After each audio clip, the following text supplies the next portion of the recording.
Amin. Silakan duduk Bapak Ibu Saudara. Selamat sore, boleh saya dengar shalom? Ini tadi saya diberitahu Asher kursinya udah nggak ada lagi di gereja ini, berarti sudah penuh. Sekali lagi saya boleh dengar shalom? Senggol kanan kiri katakan Tuhan Yesus baik. Senggol satunya Tuhan Yesus sangat baik. Yang percaya Tuhan Yesus kita teramat baik. Kasih tepuk tangan yang paling meriah, tepuk tangan yang paling dahsyat. Wow, puji Tuhan. Saya menyapa saudara juga yang berada di rumah, yang mengikuti secara live streaming dimanapun saudara berada. Saudara, saya percaya di bawah kuasa Tuhan, disertai Tuhan, dan selalu diberkati oleh Tuhan. Mari kita buka Alkitab kita bersama-sama. Saya mengucapkan selamat Pentakosta bagi setiap saudara yang hadir hari ini. Bagi saudara yang mungkin tidak tahu, hari ini adalah hari Pentakosta, di mana kita merayakan Roh Kudus tidak dicurahkan 2 kali, tapi Roh Kudus sudah tercurah 2000 tahun yang lalu. Karena itu hari ini dia tidak tercurah, tetapi dia sudah ada di dalam hati orang percaya. Tapi pertanyaannya, apakah kita sudah penuh dengan Roh Kudus itu? Itu yang harus kita jawab lewat ibadah Pentakosta hari ini. Yohanes 14 ayatnya ke-16 sampai 17. Saya akan baca 16 dan saudara dengan keras baca ayat yang ke-17.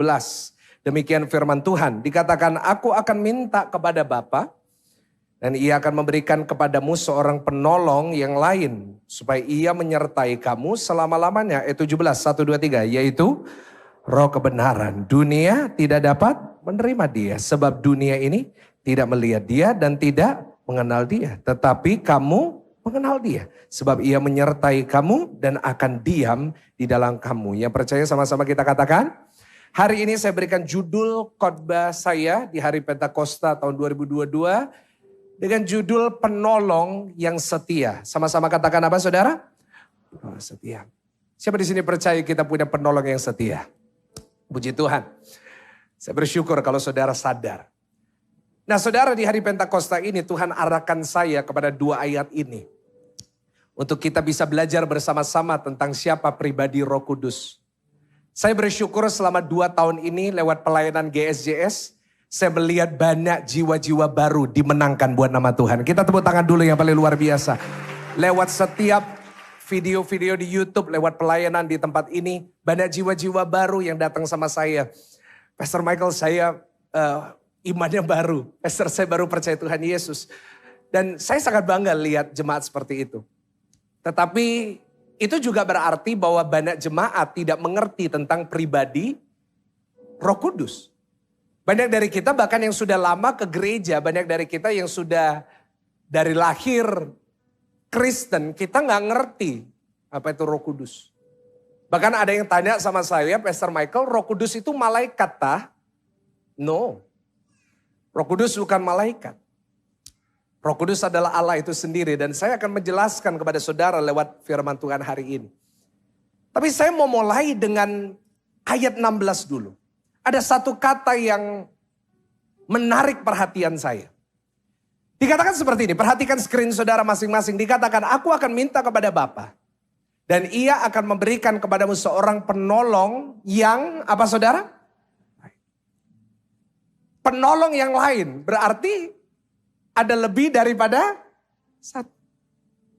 Dikatakan, aku akan memberikan, artinya sebelum Roh Kudus, sudah ada penolong.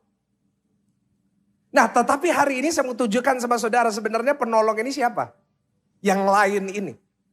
Yang kita juga gak boleh lupa. Nah saudara, kalau ditulis penolong yang lain artinya sebelum Roh Kudus dicurahkan buat orang percaya. Ada satu penolong yang setia juga menemani kita. Apa itu? Yaitu firman Tuhan. Ulangin sama-sama apa saudara? Firman Tuhan. Sebelum Roh Kudus tercurah Tuhan sudah memberikan kita firman Tuhan. Nah tetapi firman Tuhan itu ditambah dengan penolong yang lain. Siapa namanya? Kita udah baca. Roh Kudus. Artinya apa? Hari ini saudara dan saya sebagai orang percaya. Kita punya banyak yang menolong kita. Firman menolong. Karena itu saya sebagai hamba Tuhan sangat mementingkan firman. Saya berharap jemaat mendengarkan, belajar lewat firman Tuhan. Tapi kita tidak boleh lupa juga dengan karya Roh Kudus yang bekerja. Saya mau sampaikan kepada saudara, gereja ini boleh firmannya bagus, boleh pujiannya bagus. Tapi yang membuat gereja ini bisa bertumbuh adalah pribadi namanya Roh Kudus. Kasih tepuk tangan dulu buat Roh Kudus. Firman menolong kita. Roh Kudus juga menolong kita. Karena itu saya sebut. Firman Tuhan dan Roh Kudus harus bekerja sama dalam kehidupan orang percaya. Supaya mendatangkan pertolongan yang sempurna bagi kita yang percaya. Karena tanpa Roh Kudus, itu bahaya. Karena saya mau kasih tahu kepada saudara, setan juga ngerti firman Tuhan. Setuju? Iya. Bahkan saya mau katakan, setan lebih hafal firman dari banyak dari kita.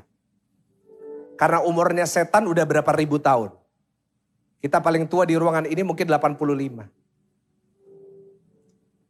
Ada orang Kristen, gak ngerti firman. Karena gak pernah baca. Bahkan saya mau tanya satu pertanyaan, tapi saya gak perlu saudara jawab. Karena saya takut saudara malu. Berapa banyak dari saudara yang udah selesai Alkitab, Kejadian sampai Wahyu? Ada beberapa angkat tangan. Ada jemaat yang bilang, Pastor saya udah sampai Matius. Tapi mulainya dari Matius. Ya. Ada orang setiap tahun baru ada resolusi. Tahun ini aku mau baca Alkitab. Kejadian sampai Wahyu. Hari pertama. Baca Kejadian 1. Maka roh Allah melayang-layang di atas permukaan air.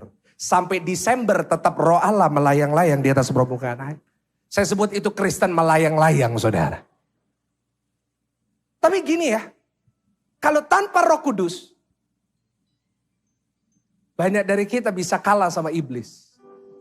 Karena iblis lebih pinter, iblis lebih jago firman daripada banyak dari kita. Karena itu Tuhan perlu kirim penolong yang lain. Supaya firman ini kita bisa ngerti. Karena setan seringkali bisa pakai firman untuk menuduh kita, menghakimi kita. Seperti yang setan lakukan kepada Yesus di padang gurun di saat dia dicobai. Banyak dari kita juga seperti itu. Mungkin banyak dari kita bisa down kalau kita dengar penghakiman dari orang lain. Ada orang sakit dibilangin, lihatan dosa tabur tuai kamu itu.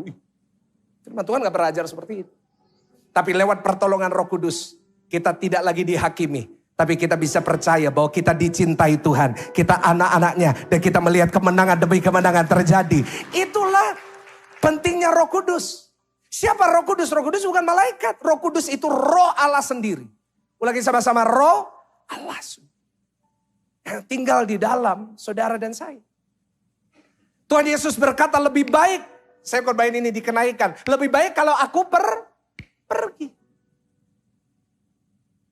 Supaya penolong itu bisa ada di dalam setiap hati kita.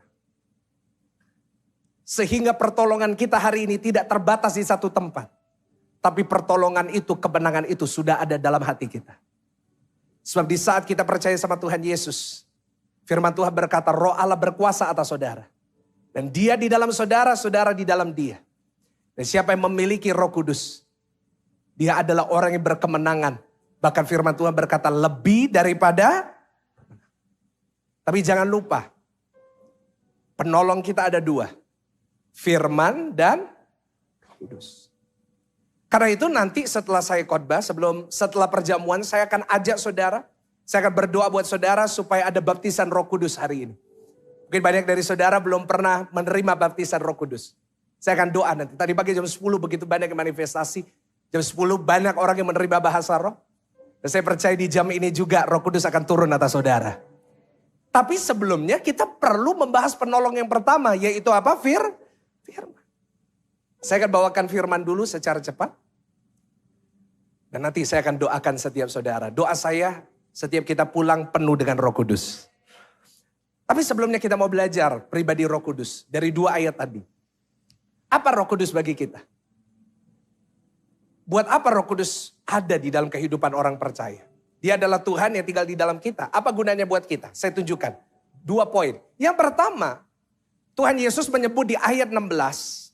Bisa tampilin ayat 16. Di sini Tuhan Yesus memberikan Roh Kudus dengan satu sebutan, sebuah title. Yaitu di ayat 14 ayat 16 yaitu penolong. Ulangin sama-sama dengan saya apa saudara? Penolong, bahasa Yunaninya karena perjanjian baru dalam bahasa Yunani, perjanjian lama dalam bahasa Ibrani. Bahasa Yunani dari kata penolong diambil dari kata parakletos, yaitu penolong, penghibur. Yang menolong saudara dan saya. Siapa Roh Kudus bagi kita? Roh Kudus bagi orang percaya adalah penolong yang selalu setia menemani saudara dan saya melewati setiap perkara dalam hidup kita. Kenapa Roh Kudus disebut penolong? Dan pertanyaan yang lebih bagus adalah kenapa kita butuh penolong?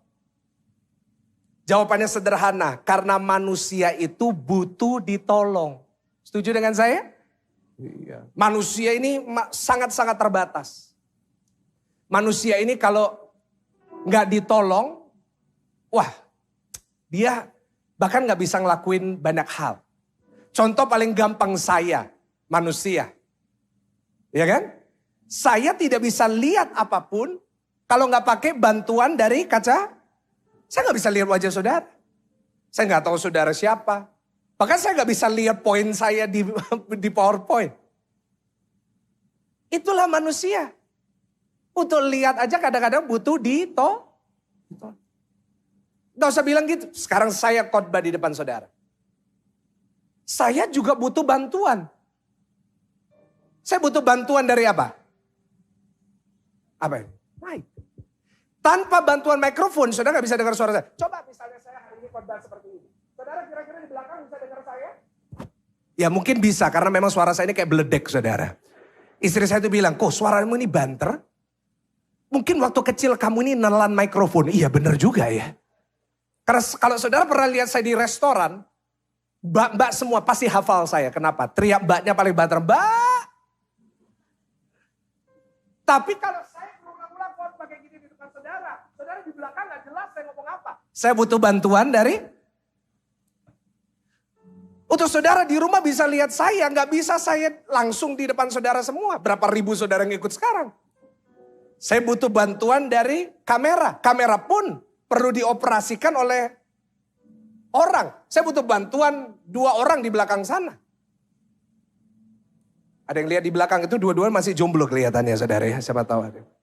Di belakang sana bukan cuma mereka. Kalau saudara, kalau mau suara saya didengar oleh orang, di belakang ada soundman.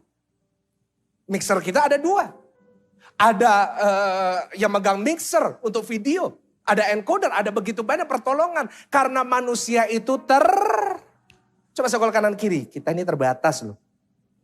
Karena itu saya paling heran ketemu orang yang sombong. Kita ini manusia ini butuh pertolongan kok. Kita bisa sombong. Kita harus sadar loh ya.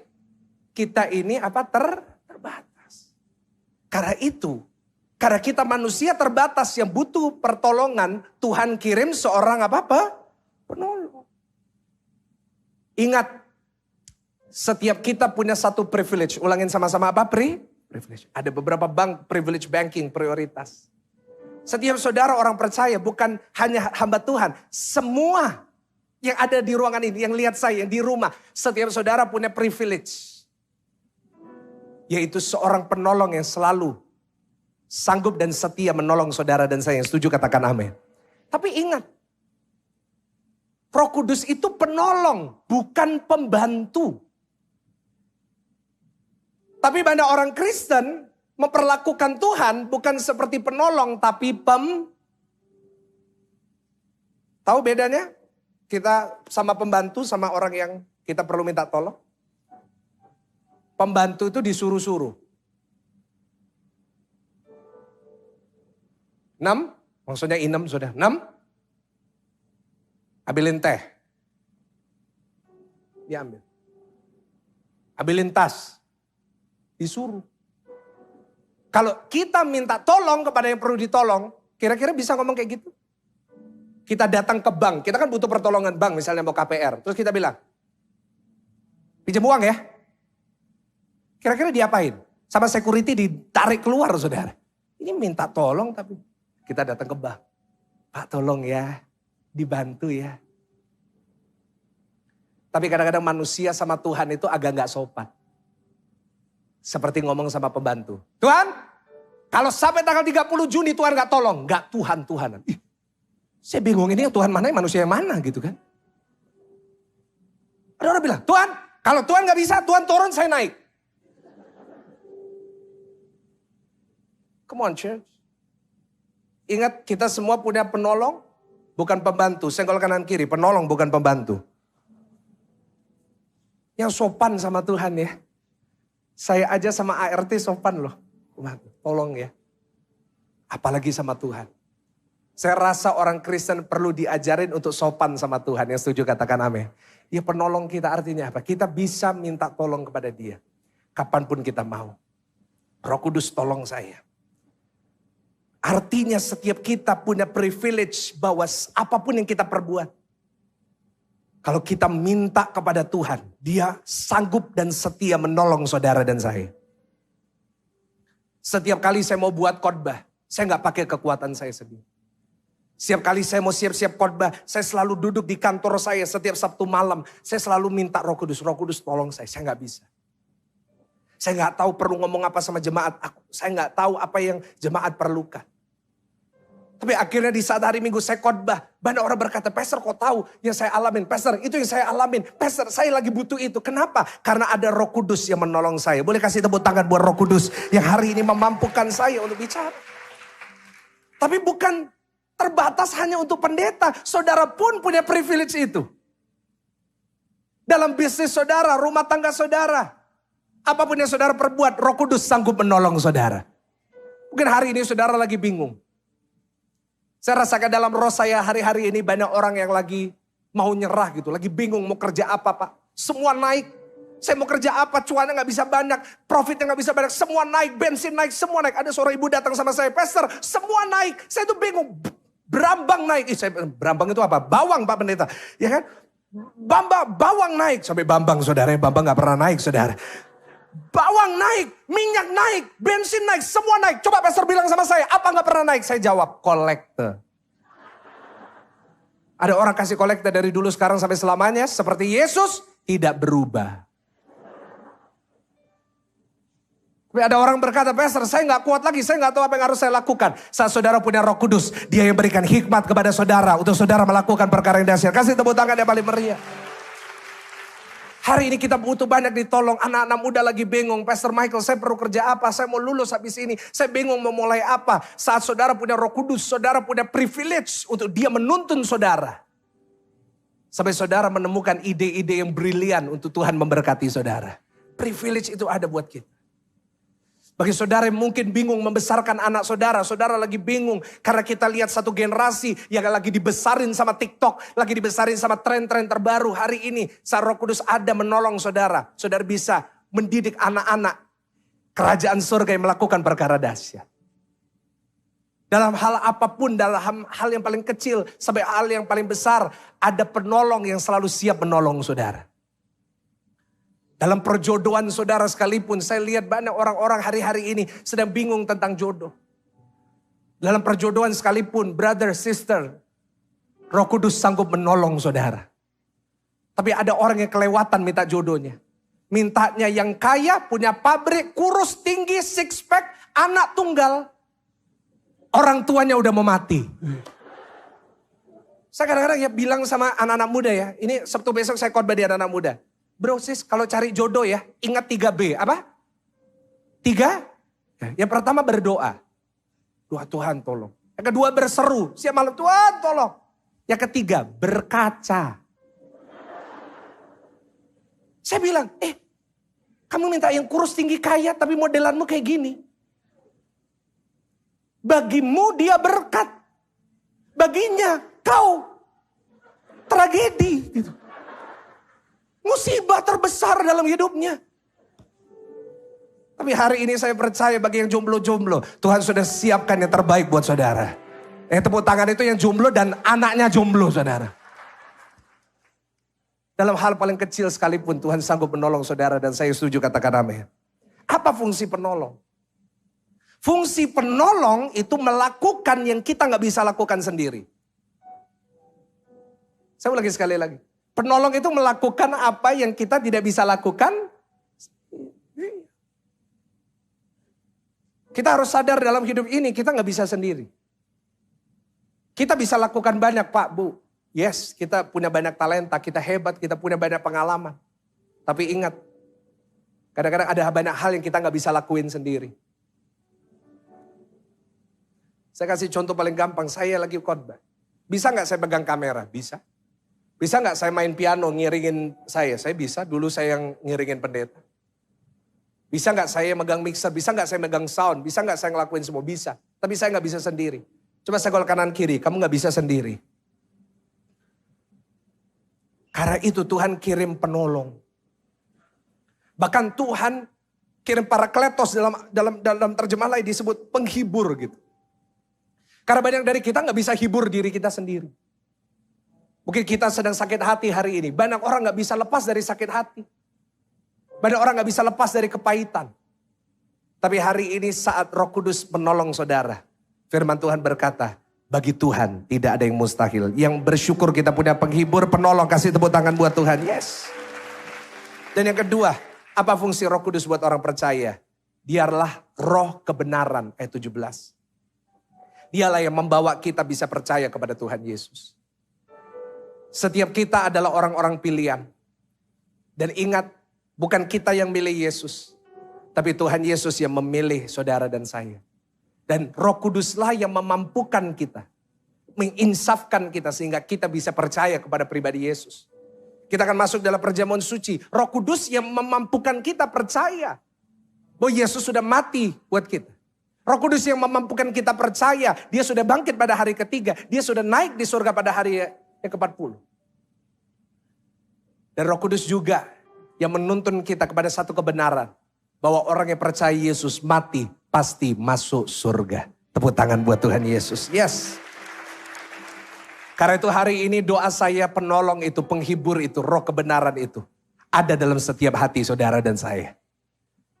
Tapi kita mau tutup khotbah ini dengan belajar. Siapa orang yang penuh dengan Roh Kudus? Siapa orang yang hidupnya dipenuhi? Karena banyak dari kita punya Roh Kudus. Tapi gak penuh dengan Roh Kudus. Itu beda. Kenapa? Banyak dari kita memadamkan Roh Kudus. Roh Kudus ada dalam hati, tapi kita gak pernah mau dengerin. Nah, kita mau belajar. Siapa orang yang dipenuhi Roh Kudus? Kita tutup dengan satu poin. Saya mau tunjukkan kepada saudara satu kisah. Satu pribadi yang hidupnya diubahkan. Karena dia penuh dengan Roh Kudus. Kita buka ayat-ayat terakhir. Kisah para Rasul 9. Saya akan tutup dengan ini. Kisah Rasul 9 ayatnya ke-10 sampai 18. Saya bacakan, perhatikan di slide. Di Damsyik ada seorang murid Tuhan bernama Ananias. Firman Tuhan kepada dalam suatu penglihatan. Ananias, jawabnya, ini aku Tuhan. Firman Tuhan, mari pergilah ke jalan yang bernama Jalan Lurus. Carilah di rumah Yudas seorang yang dari Tarsus yang bernama Saulus. Ia sekarang berdoa. Dan dalam suatu penglihatan ia melihat bahwa seorang yang bernama Ananias masuk ke dalam. Menumpangkan tangannya ke atasnya supaya ia dapat melihat lagi. Jawab Ananias, Tuhan, dari banyak orang telah kudengar tentang orang itu. Maksudnya Saulus. Betapa banyaknya kejahatan yang dilakukan terhadap orang-orang kudusmu di Yerusalem. Dan ia datang kemari dengan kuasa penuh dari imam-imam kepala untuk menangkap semua orang yang memanggil namamu. Tapi firman Tuhan berkata, pergilah. Sebab orang ini adalah alat pilihan bagiku untuk memberitakan namaku kepada bangsa-bangsa lain. Serta raja-raja dan orang-orang Israel. Aku sendiri akan menunjukkan kepadanya betapa banyak penderitaan yang harus ia tanggung oleh karena namaku. Ayat 17. Lalu pergilah Ananias ke situ. Masuk ke rumah itu. Ia menumpangkan tangannya ke atas Saulus. Katanya, Saulus saudaraku, Tuhan Yesus yang telah menampakkan diri kepadamu di jalan yang kau lalui. Telah menyuruh aku kepadamu supaya engkau dapat melihat lagi. Dan penuh dengan apa saudara? Dan seketika itu juga seolah-olah selaput gugur dari matanya. Sehingga ia dapat melihat lagi. Ia bangun lalu baptis. Saulus sebelumnya tidak penuh dengan Roh Kudus. Tapi sejak hari itu. Di mana Ananias menumpangkan tangannya atas dia. Dia penuh dengan Roh Kudus. Dan dari hidupnya kita akan belajar sama-sama. Satu poin aja. Apa tandanya orang yang penuh dengan Roh Kudus? Coba kita introspeksi, apa Roh Kudus ada memenuhi kita atau tidak? Yang pertama dan yang terakhir poinnya. Siapa orang yang penuh dengan Roh Kudus?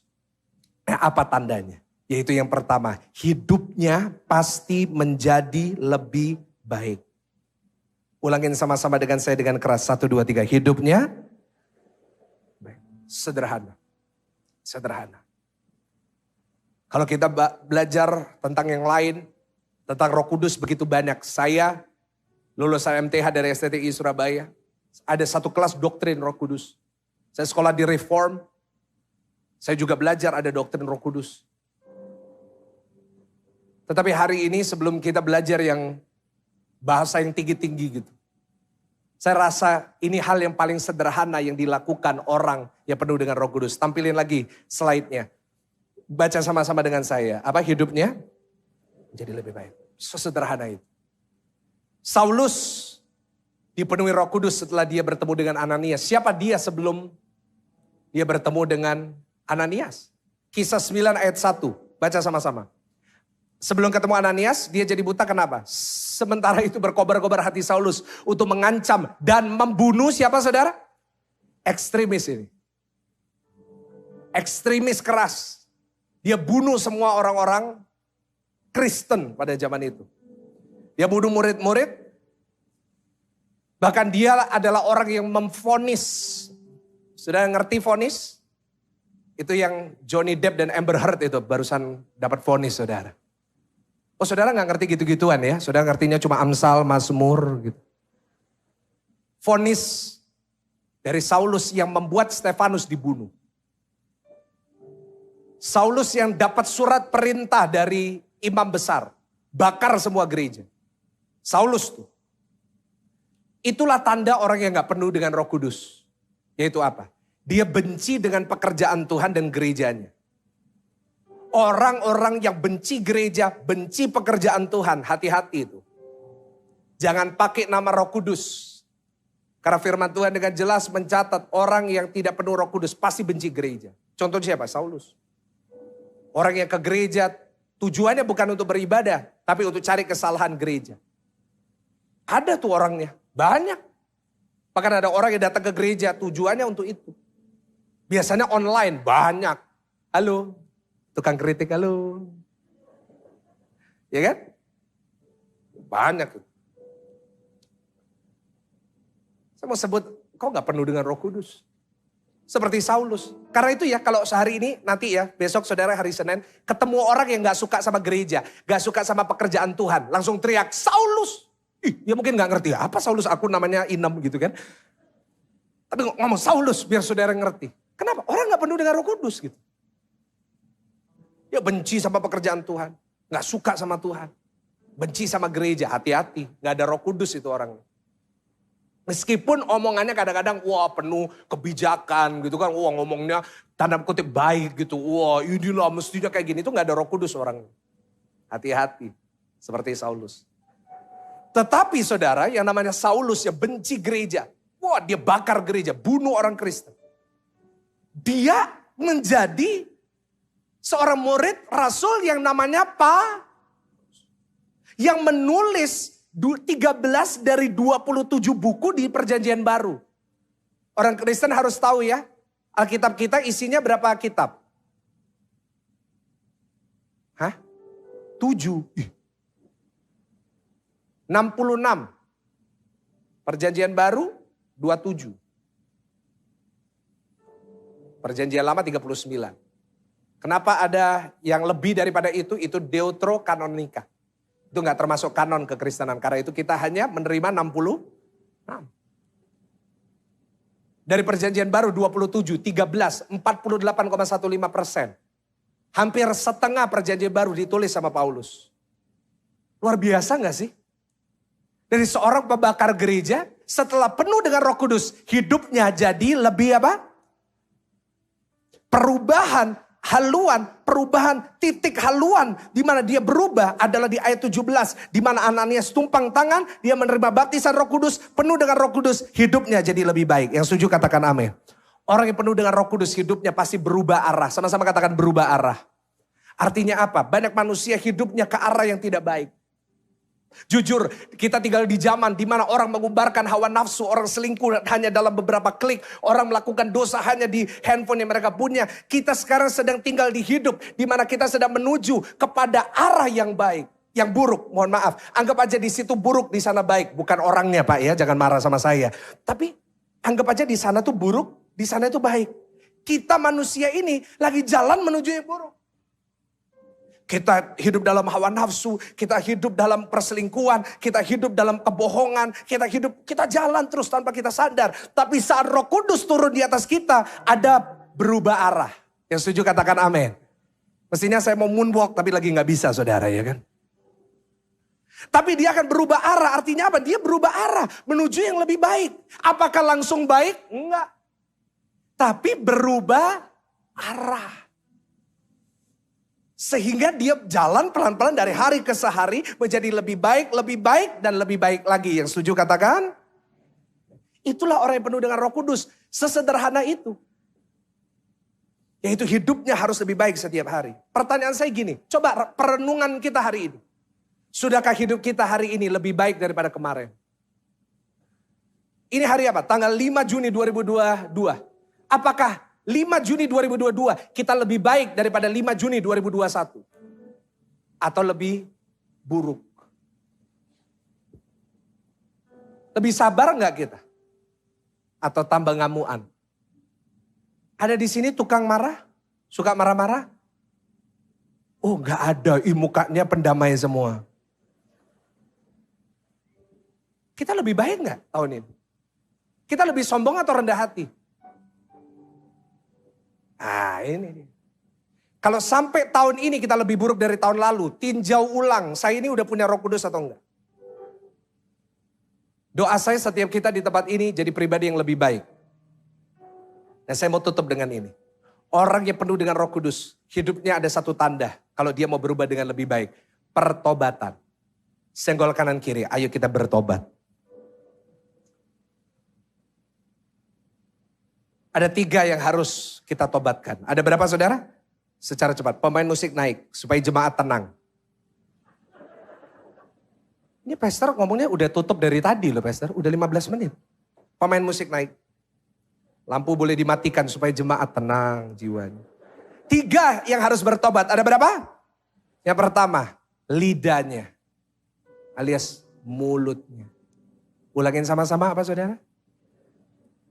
Kalau dari Jawa boleh ngomong cangkemnya. Your mouth. Gitu. Karena itu saat Roh Kudus turun di loteng Yerusalem. Ya pertama kali dijamah apanya? Mulutnya bisa bahasa lain. Bisa berbahasa roh. Habis ini kita doa supaya saudara bisa terima. Dijamah. Kenapa? Perlu ditobatkan mulutnya dulu. Karena manusia pertama kali jatuh dalam dosa. Karena apa? Makan buah yang terlarang. Kadang-kadang karena mulut kita gampang jatuh dalam dosa. Iya. Ada orang itu yang kalau bohong itu kayak gak kerasa gitu. Langsung keluar. Saya pernah datang ke satu pernikahan. Ke ulang tahun jemaat gitu. Saya duduk bersama dengan beberapa anak-anak muda gitu. Tiba-tiba ada temennya datang gitu. Baru datang kita kenalan. Dia saya Michael. Dia namanya siapa. Saya tanya. Sekolah mana, kuliah apa, dan lain-lain. Kita ngobrol cukup panjang, lalu saya tanya, saya kan pendeta, saya tanya, bro, gereja mana? Dia sebut, oh itu, gereja 1 jam saja. Yang cabang mana? Pakuan Mall. Pendetanya siapa? Oh itu, Pastor Michael Gunawan. Kenal baik. Saya gak pernah lihat dia, saudara. Hah? Kenal baik? Iya, ya berewokan itu. Oh. Terus dia tiba-tiba tanya saya, kalau Koko gereja mana? Saya sebut HKBP. Loh, jadi mungkin dia tuh ngerasa bersalah, mungkin gak pernah ke gereja gitu ya. Terus jarang ke gereja, terus dia sebut gitu aja. Tapi itu loh manusia. Gampang banget berdosa karena lidah kita harus bertobat ya tahun ini.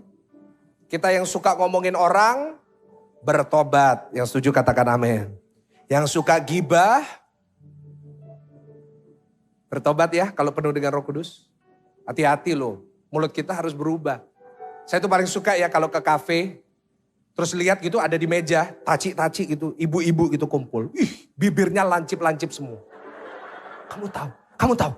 Iya lo bener, aduh iya bener, aku juga kaget juga gak tahu kenapa gitu. Tapi ngomongin firman bisa gak kayak gitu? Gak bisa. Mau khotbah aja ketiduran.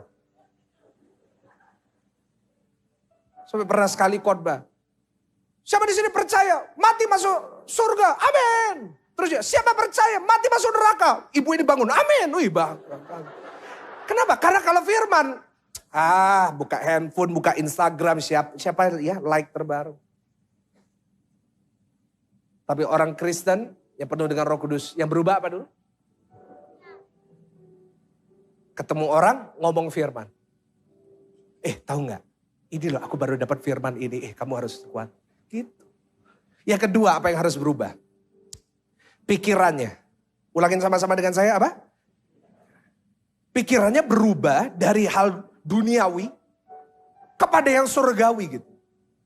Gak cuma mikir, gimana bisa dapat mobil paling baru, rumah paling baru. Boleh gak sih punya mobil baru, rumah baru? Boleh.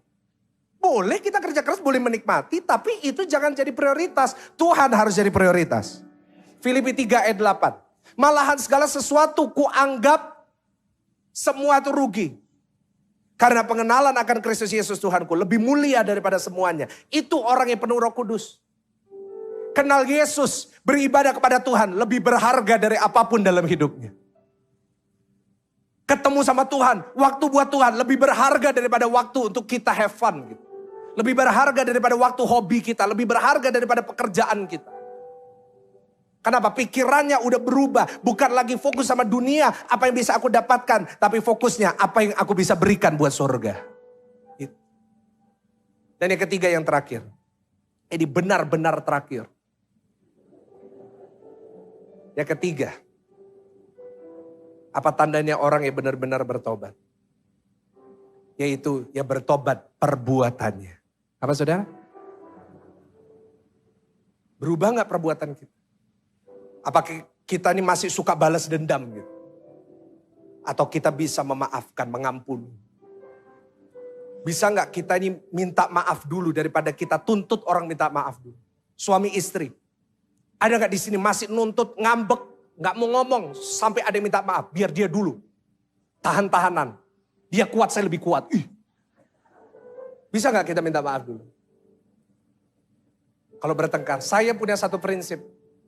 Prinsip pernikahan saya sama istri saya. Boleh tanya istri saya lagi di dalam nih. Gak dapat tempat dia, kasihan. Tanya sama dia. Bertengkar boleh seheboh apapun. Saya yang minta maaf dulu. Tanya istri saya. Kalau gak percaya nanti masuk cari Selin Monica Gani. Kalau gak percaya cari Instagramnya Selin Gani. Tanya, benar gak Pastor Michael? Tanya. Meskipun saya seorang hamba Tuhan. Dilihat ribuan orang, puluhan ribu orang, memimpin banyak orang. Saya tetap minta maaf dulu. Kenapa? Karena orang yang penuh dengan Roh Kudus. Hidupnya pasti berubah. Yang percaya berikan tepuk tangan. Bagian berdiri, bagian berdiri. Bagian berdiri, bagian berdiri. Saya saksinya. Saya ngalamin. Saya ini orangnya dulu gak baik. Banyak kekurangan. Saya bukan cuma suka marah, tapi kadang-kadang emosinya gak bisa saya kontrol. Apalagi kalau nyetir gitu. Ada di sini kalau nyetir gak sabaran gitu.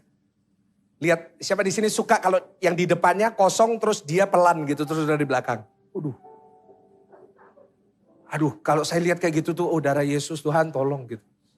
Saya pernah satu kali, karena dulu saya punya kebiasaan suka emosi. Saya lihat di depan itu. Mobil putih Mazda, astaga Tuhan pelannya, Tuhan Yesus. Ini saya udah telat mau khotbah, saya bel, Istri saya ngomong, kamu ini kok suka ngebel? Saya ngomong, kalau gak dipakai rugi. Saya, waduh ini orang, begitu ada, saya potong, saya berhenti di jalan. Saya berhenti supaya dia juga berhenti gitu. Supaya dia tahu betapa menjengkelkannya gitu. Saya lari melaju ke gereja Wijaya Kusuma. Saya sampai di depan gereja udah telat. Tiba-tiba mobil Mazda itu juga berhenti di gereja. Dia lihat saya keluar, dia lihat saya lihat dia. Aduh Tuhan Yesus ampuni aku. Dia sorry ya Pak, sorry ya gitu. Tapi udah telat saudara. Saya dulu orangnya kayak gitu. Saya dulu orangnya kasar, suka bentak, suka marah, suka gak terimaan. Tanya istri saya, kasihan istri saya dulu. Tertekan jiwanya. Untung gak depresi dia. Tapi hari ini Tuhan ubahkan saya. Tanya istri saya. Rumah tangga kami begitu bahagia. Tuhan udah ubahkan saya 180 derajat. Saya bisa minta maaf dulu. Saya bisa lebih lembut. Lembut itu penting. Bukan melambai loh ya, hai gitu, bukan. Tapi lembut, saya bisa lebih lembut dengan.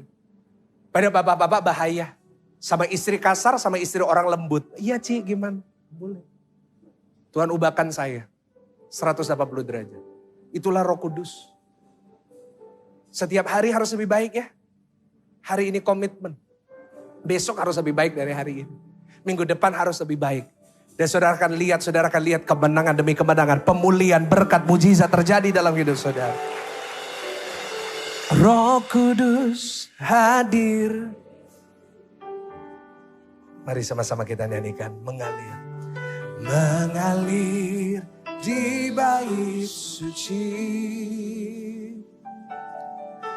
Perkara ajaib pun terjadi. Karena Roh Allah sedang bekerja. Kita siapkan roti perjamuan kita semuanya. Roh Kudus. Yang belum dapat boleh angkat tangan, akan dilayani. Yang belum dapat boleh diperhatikan ya. Pak, di tengah ada ya. Tolong ya. Yang di tengah belum dapat.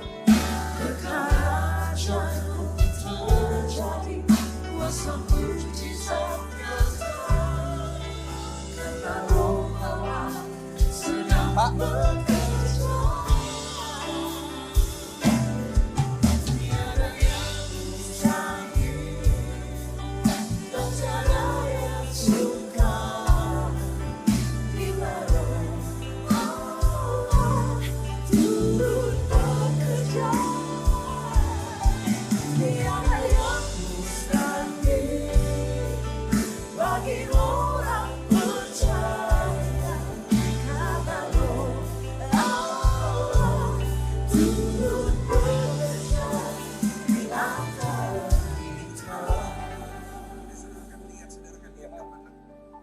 Sama-sama angkat roti dan anggur saudara. Roh Kuduslah yang memampukan kita untuk percaya. Bahwa orang yang percaya kepada Tuhan Yesus mati pasti masuk surga. Bahwa kita diselamatkan oleh karena percaya. Bukan karena perbuatan kita tapi semua karena kasih karunia Tuhan. Karena itu dengan bangga angkat roti dan anggur. Saudaraku yang terkasih. Bukankah roti dan anggur yang atasnya kita ucapkan syukur ini. Bukan karena persekutuan dengan tubuh dan darah Yesus. Dengan tubuh dan darah Yesus. Dengan tubuh dan darah Yesus. Jika saudara percaya, mari kita makan bersama-sama dengan iman percaya.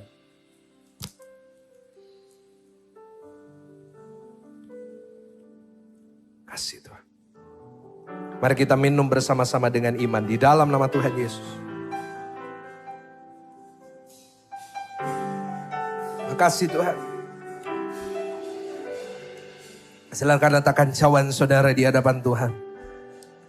Dan mari kita berikan tepuk tangan yang paling meriah, tepuk tangan yang paling dahsyat. Kita berdoa. Semua pejamkan mata. Semua pejamkan mata. Saya mau berdoa buat saudara. Biar ada baptisan Roh Kudus di tempat ini. Siapkan hati saudara. Nanti pada saat saya hitung ketiga, saudara akan menerima lawatan itu terjadi. Saya berdoa kepada Tuhan dari kemarin. Biar hari ini setiap jemaat Tuhan yang datang tidak ada satupun yang dilewatkan. Saudara yang perlu baptisan Roh Kudus, saudara yang butuh Roh Kudus dalam hidup saudara. Saudara yang mau menerima bahasa roh, saudara yang mau menerima lawatan Roh Kudus, angkat kedua tangan saudara tinggi di hadapan Tuhan. Tuhan lihat tangan-tangan yang diangkat, lihat kerinduan mereka. Lebih tinggi lagi. Biar hari ini surga yang turun. Biar hari ini Roh Kudus yang menjamah. Nanti saya akan hitung pada hitungan ketiga, banyak dari saudara akan menerima bahasa yang baru. Ada beberapa dari saudara akan rasakan di dada saudara ada seperti hangat dan panas. Itulah Roh Kudus yang menjamah hati saudara. Saudara akan merasa bahwa ada saudara yang dipeluk sama Tuhan. Ada saudara yang merasa tangan saudara dipegang. Itu mengingatkan saudara. Tuhan hari ini hamba-Mu berdoa bersetiap tangan-tangan yang diangkat terus. Yang di atas, mari kita berbahasa roh. Sebentar, kita berbahasa roh. Yang bisa berbahasa roh, bantu. Yaralama, yaralama, syaka, yaralama, yaralama, yaralama. Tetap angkat tangan, tetap angkat tangan. Yaralama, yaralama, yaralama, yaralama, yaralama, yaralama, yaralama, yaralama, yaralama, yaralama, yaralama, yaralama. Yaralama, syaka, yaralama, yaralama, yaralama, yaralama, yaralama, Roh Kudus, Roh Kudus. Yaralaba, yaralaba, yaralaba. 1, 2, 3. Terima. Yaralaba, yaralaba. Terima. Terima Roh Kudus. Roh Kudus jamah. Roh Kudus jamah. Roh Kudus jamah. Roh Kudus. Yaralaba, yaralaba, yaralaba, yaralaba, yaralaba, yaralaba, yaralaba, yaralaba. Kuasa dari tempat Maha Tinggi memenuhi tempat ini. Kau jamah, kau jamah, kau jamah. Yaralaba, yaralaba, yaralaba, yaralaba, yaralaba, yaralaba. Yaralaba, yaralaba. Turunkan tangan saudara, turunkan tangan saudara. Tuhan, hamba-Mu tidak punya banyak waktu. Tapi hamba-Mu rasakan ada beberapa orang di tempat ini sudah mendapat bahasa yang baru. Banyak dari saudara nanti saat saudara pulang, saudara akan merasakan itu. Saudara mulai berbahasa dengan bahasa yang baru. Saudara akan merasakan kekuatan damai sejahtera yang saudara gak pernah rasakan sebelumnya. Sebab Dialah penolong yang selalu setia. Dia tidak pernah tinggalkan saudara. Dia selalu siap sedia untuk menolong. Berkati setiap jemaat-Mu. Roh Kudus jamah, Roh Kudus jamah. Roh Kudus tolong. Hamba-Mu percaya. Kau tidak melewatkan satupun dari jemaat-Mu di tempat ini. Setiap jemaat online pun ada kuasa Tuhan yang mengalir. Hamba-Mu sudah selesai berbicara Tuhan. Tapi hamba-Mu percaya. Ibadah ini tidak akan pernah kembali dengan sia-sia. Sebab Engkau hadir di dalamnya. Di dalam nama Tuhan Yesus. Mari jemaat Tuhan yang sudah diberkati lewat firman Tuhan. Mari sama-sama kita katakan amin. Kasih tepuk tangan yang paling meriah buat Tuhan. Silakan duduk.